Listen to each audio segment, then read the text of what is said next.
Welcome back to another episode of Pokemon Knowledge. On today's episode, I want to talk about ace grading, and as you know, I've always been a huge advocate of grading, and not only of grading companies, but for you to actually grade your own cards yourself.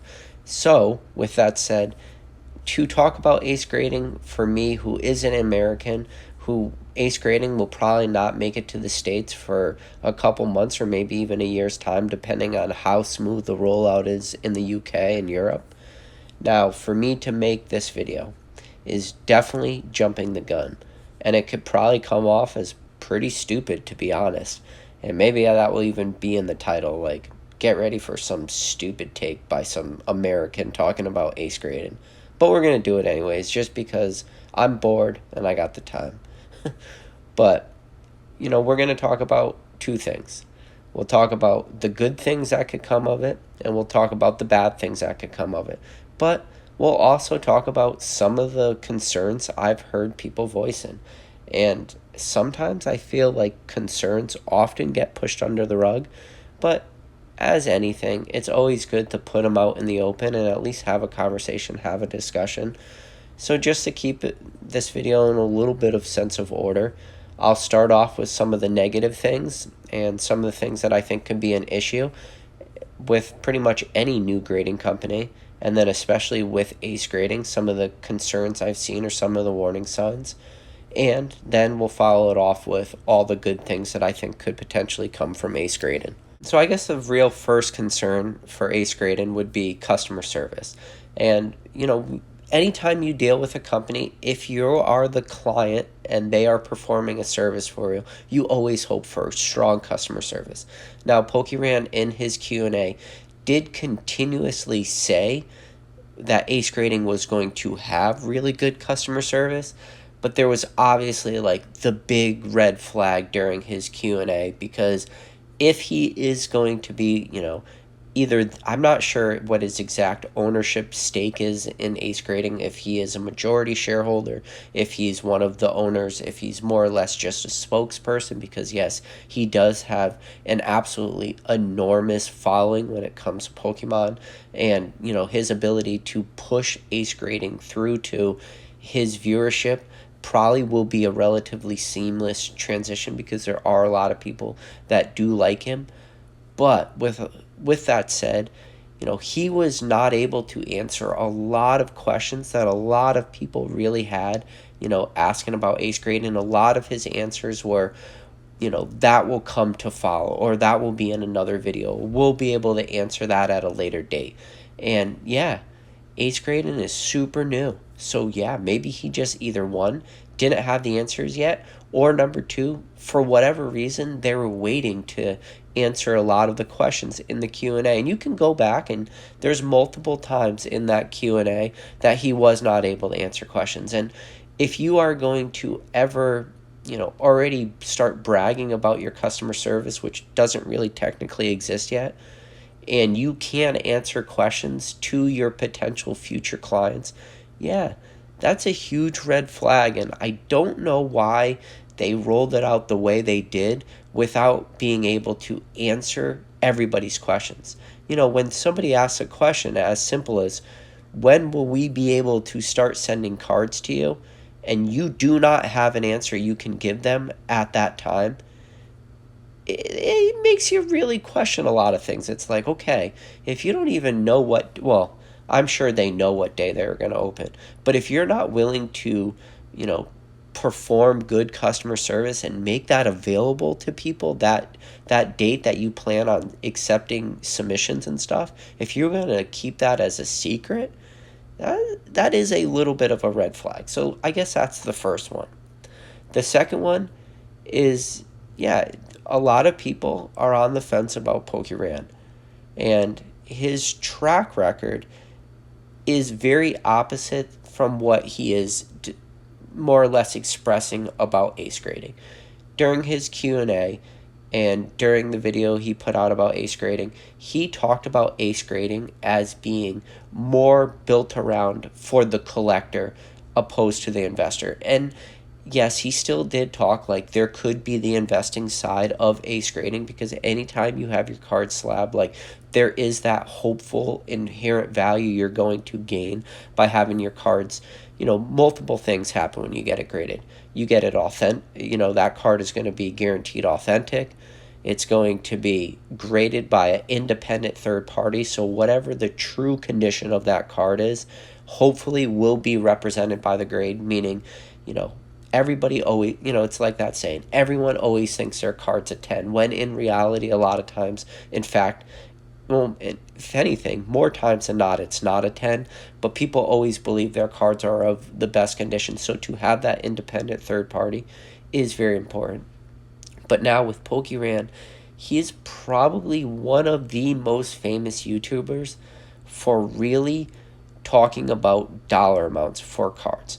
And not only, and this was a lot of people's arguments, and I don't want to get into like, I feel like Frosted Caribou and all those people have already talked about this, like the PokeTubers who would open, pack fresh cards and only ever quote PSA 10 prices. Never really look at the cards and talk about like the possibilities that these cards can definitely grade lower even though they're pack fresh, and he would always really inflate PSA 10 prices. So when you're constantly quoting prices of a gem mint, PSA 10 card, to then talk about grading as if it's not all about the dollar amount, that it is strictly more for the collector opposed to the investor, it just came off very, I don't want to call it disingenuous, but it came off with a lot of, again, red flags.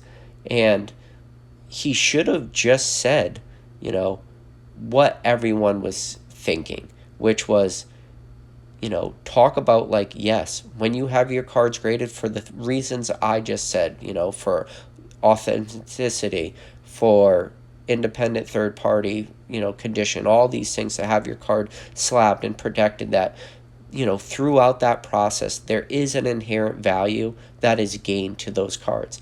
Whether you agree with like different grading card companies or not, now that's a strictly subjective thing. If people want to value a different grading company higher than others, that's a different question. But PokeRan, again, has always quoted PSA 10 prices. You're talking about a guy who has made a channel very heavily, where he's talked about prices of Pokemon cards. You can go through his channel right now and look at all his older videos, and I want to say it's a super high ratio. It's probably like 8 out of every 10 of his videos has some sort of dollar amount in the title. So he does add a huge value to Pokemon cards, and he talks about the financial aspect of Pokemon cards, whether he means to do it or not. Anytime you put a dollar amount in your title, you are equating value to Pokemon cards.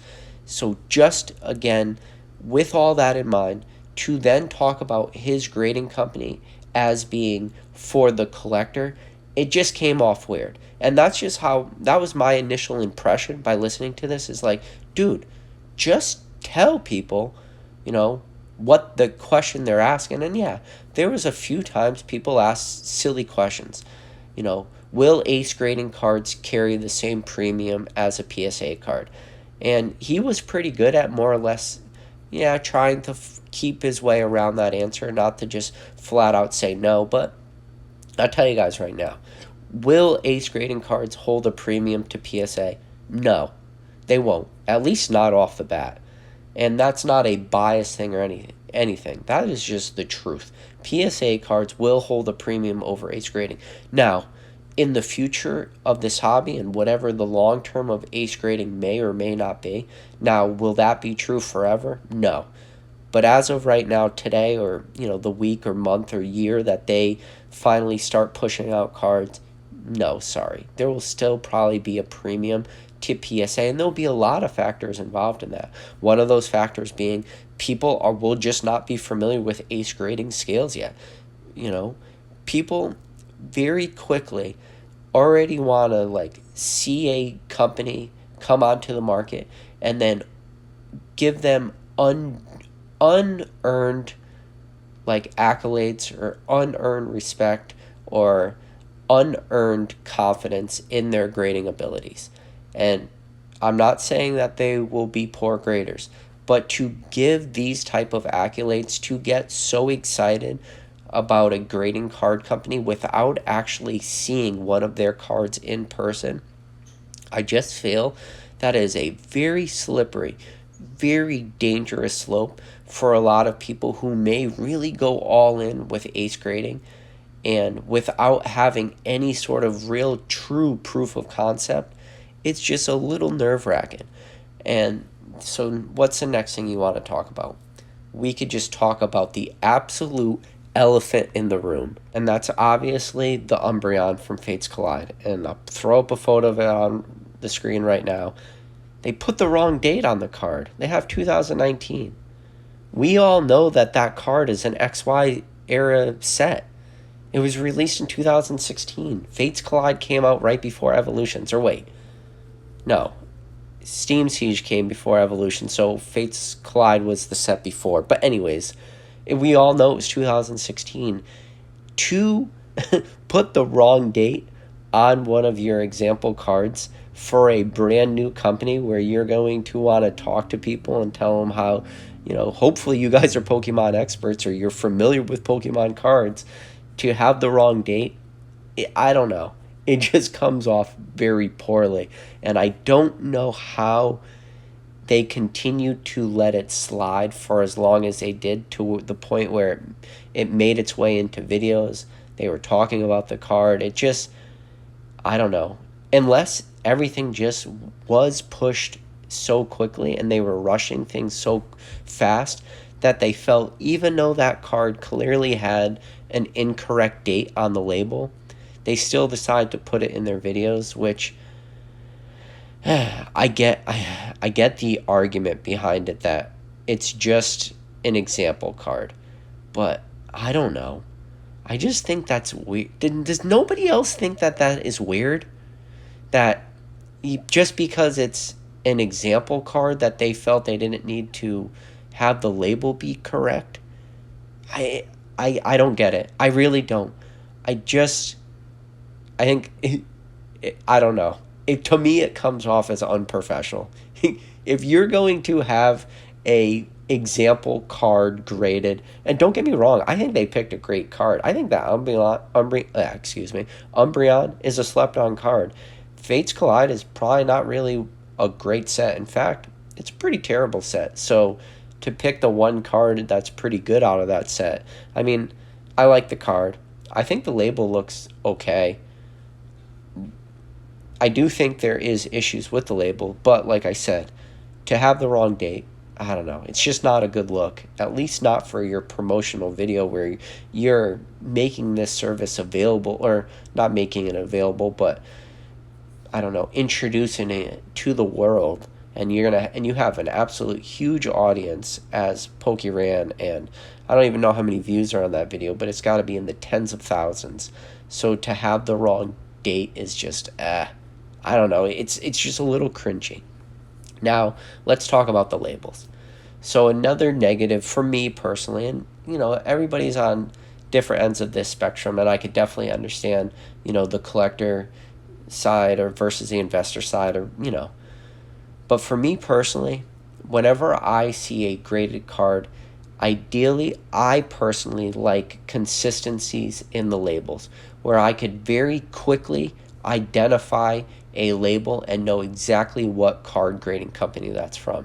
And don't get me wrong, there's also card grading companies that have different labels.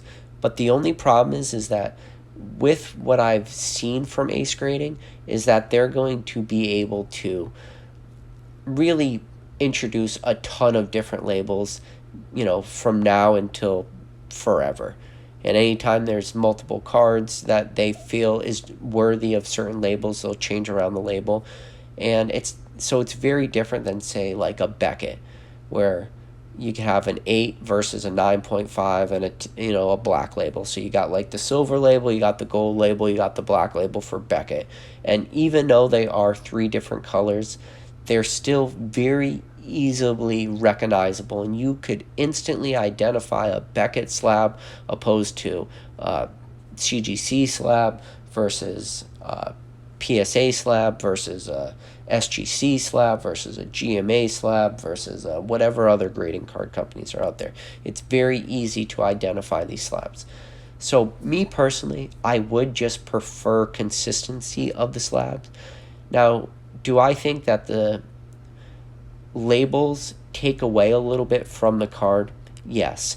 I feel that sometimes if you make the labels too flashy and have them color coded to the card and do all this stuff, you are really now putting more value into the grading company opposed to the actual card itself. And as a million people will say, always buy the card, not the grade. But in this sense, if you are really like paying $5 extra, whatever they're charging for the fancier label, at that point, you now are really paying for the slab over the card. And I don't know, I don't like that. I wish they would just have a more, consistent label throughout. And that's just a personal thing. You let me know down in the comments if you like their flashier labels, but me, like I said, I just like that consistency throughout and the ability to very easily recognize what card grading company is which. So the next thing that is kind of a negative, I guess, is that Pokeran really didn't say whether or not he was going to grade his cards with Ace Grading. I think that's a huge red flag. He said he might, and he was going to let it be up to the viewers to make that decision. But the fact that he would even make that an option where he would let other people tell him if he can grade his cards with that company or not is very scary. That's something he should have really stepped up and said, I believe in this company. I believe in them as a grader. I believe that the cards and the grading process and everything that's going to be involved will be worthy of my cards. And I do not care what anyone thinks because I believe in the brand.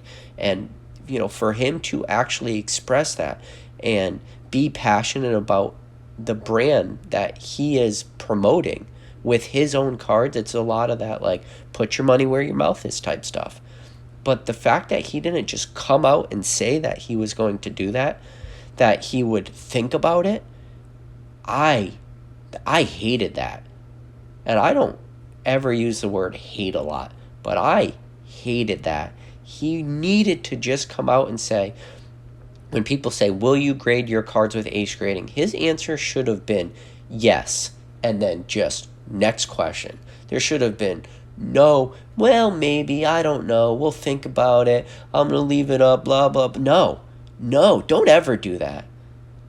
Be true to your brand. I try to equate that answer to a lot of, like, different things, I don't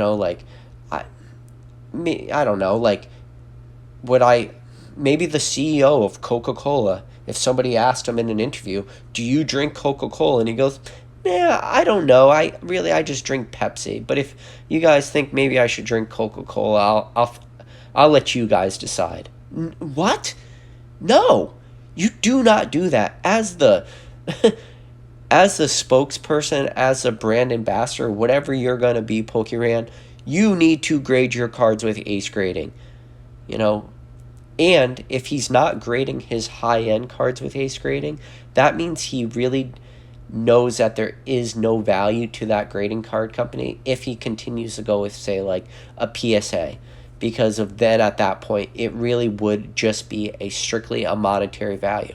And if he wants to come out and say that, more power to him. If he does want to separate Ace Grading and say that, guys, listen, I've already said it, and he's going to stay true to his word that it's more about the collector and it's not about the investor. So if you're looking for more the dollar amount and the investment aspect, go with PSA and don't go with Ace Grading. But if you want to go with more of the collector mindset, go with Ace Grading. If he goes out there and makes that like super transparent, then yes, I would be fine with him to continue to grade his higher end cards with PSA. But he can't blur that line. He has to just make it a very definitive yes or no answer. And I think that's just the only possible, direction, only possible solution to that answer. And again, this video is strictly my opinion, and that's what happens when you watch these videos. You're going to get my opinions and my thoughts. So the next negative, which some people might actually look at as a positive, and really it's just going to depend on how long you've been grading cards for, is that the $10 price point for ace grading could be considered high depending on how you look at it. And the only reason I say depending on how you look at it, because with the exception of very, very super recently, you got CGC at $15 for bulk tier grading, $10 extra if you want subgrades, and then PSA right now is at $20 for bulk grading, assuming they even open up the bulk tier at $20. But, a huge but, in the grand scheme, and without being super narrow-minded when it comes to the prices for bulk tier grading, a lot of people are used to like that $7, $8 grading costs. So yeah, if you're used to bulk prices being $7 or $8, $10 could be like a 30% to 20% price increase from what you're used to. Now, trust me, if this is the thing in the video that's going to make you guys upset, this is not a hill I'm willing to die on. All I'm saying is that the prices could be considered a little bit high for bulk tier grading, especially for a company that is super new to market, that doesn't have any sort of proven track record. But like I said, this is not a hill I'm willing to die on. I'm just letting you know that historically it could be considered high. But now at this point in the video, we'll start talking about some of the positives that could come from ace grading. And the first positive is going to be price of grading cards. $10 for bulk and $15 if you want the faster tier. And yeah, see what I did right there? I just made the prices both a negative and a positive in the same video. But honestly, guys, right now $10 is probably one of the cheapest prices you're going to find for bulk tier grading. And, another awesome thing about ace grading is there is no upcharges. And there's no, different tiers for higher dollar amount cards. So really, if you're going to have your cards graded, no matter if that card is a, $1 card versus a $250,000 card, you're going to pay the same exact dollar amount to have that card graded, which is awesome. I think that's actually, one of their strongest selling points for the long term of this company. If you're able to actually keep that price, true and never do upcharges in the future, I think you would really entice a lot of higher end cards to be graded with you. Because, a lot of times for PSA, depending on how big your submissions are, and PSA with their upcharges, it's weird, and I know it's changing a lot, more recently, where upcharges are now really hitting people and they're very inconsistent and all that stuff. But sometimes if you're going to have a pretty decent submission, you could be looking between, a couple $100s in upcharges to a couple thousands of dollars worth of upcharges, depending on how much your cards are come back valued at. So yeah, that is a huge financial hit a lot of people take. So to not have that at ace grading is absolutely huge. And I think that is really going to work out in their favor in the long term to help grow their service. Now, they also have something very interesting they're doing. They have the ability to really throttle grading times. And when I say throttle grading times, it means to take their foot off the gas pedal and really keep their grading turnaround times at that advertised 30-day or 60-day turnaround time that they have. And by doing that, they're able to just stop accepting submissions whenever they feel that their influx of cards is more or less getting out of control. And I think that's great. To have the ability to stay true to your turnaround times is, almost has gone the way of the dodo in the grading card industry. A lot of people know that turnaround times for CGC or PSA or Beckett, they're just a thing of make-believe. They have no true value to whatever the advertised turnaround times are. Think about CGC. They had advertised turnaround times of 30 days. And then here we are, 6, 7 months later, people just started getting some of their bulk returns back. PSA advertised times are just make believe at this point. It's a thing of science fiction. Beckett, same exact thing. Now, don't get me wrong. If you want to go for some of their, CGC's high tiers, you're going to pay a couple $100 to have your cards graded, or PSA, you're going to pay a couple $100 per card to have it graded. Yeah, sure. The turnaround times at those real high tiers are very quick, and they're probably a little bit more true. But that's $300 a card is a lot of money. So to have real true turnaround times is awesome. Now, the ability to do that where they could throttle their grading, where they could turn on acceptance submissions or turn off acceptance submissions, really is going to help them scale in the long term. Because, assuming that they train more people and they bring on more graders, they're going to really have a very good understanding of how many cards they could grade in a day, and what their turnaround times and how many cards they could get graded and slabbed and flipped and mailed out, and all the nuances that's going to come to running a grading card company. Because there's a lot of things. You're going to need people in receiving to receive these cards. You're going to need people to store them. You're going to need graders. You're going to need senior graders. You're going to need to really spend time to train people. And maybe we should have talked about that a little bit earlier in the video, is that who's going to be the graders? Is that something to be worried about? But the reason I didn't talk about that is because, for the most part, you probably can't really tell me what a lot of CGC graders' backgrounds are.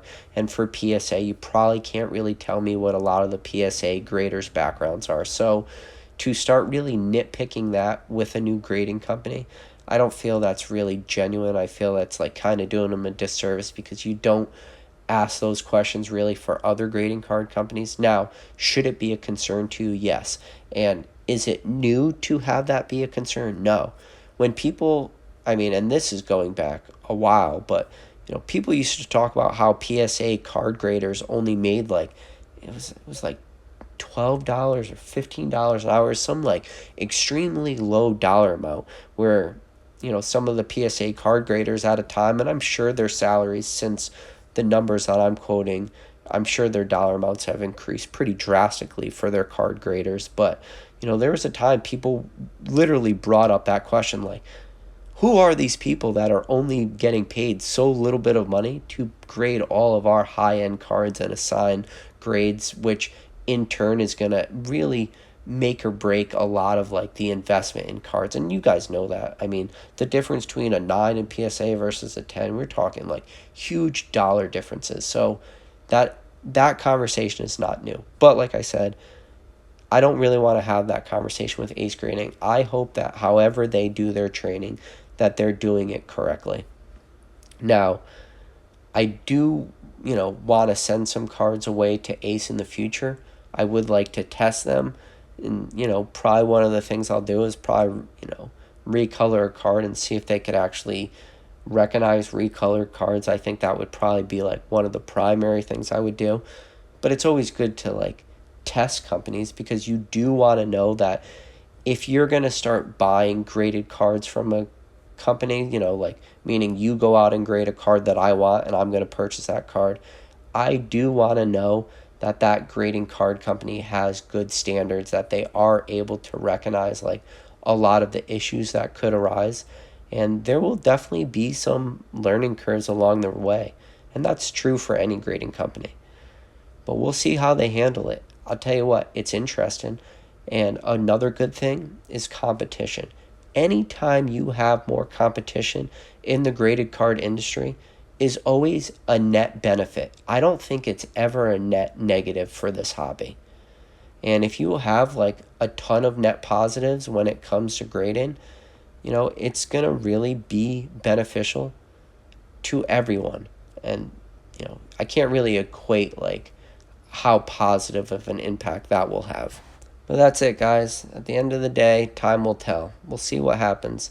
If they are able to expand into different areas, whether it's outside of Europe to the United States, and, I'm a friends with Australian Blastoids. We talk all the time. You know, he always talks about the struggles he has to go through with grading cards himself because, yeah, a lot of the grading card companies are really based in the United States when you're talking about like the major ones, you know, like CGC or a Beckett or a PSA.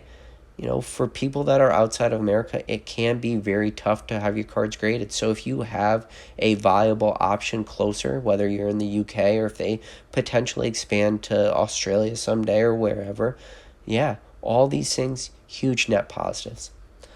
But listen, guys, that's going to bring us to the end of the video. But listen, if you're new to this channel and you've made it to the end of this video, do me a favor. Go down below, hit that subscribe button. You know, I put out a couple videos a week just on the Pokemon hobby, different cards, you know, my thoughts, stuff like that. But if you're not new to this channel, do me a favor. Go down below, hit that like button, because with the YouTube algorithm, it helps me out a ton. But other than that, guys, I'll catch you on the next video.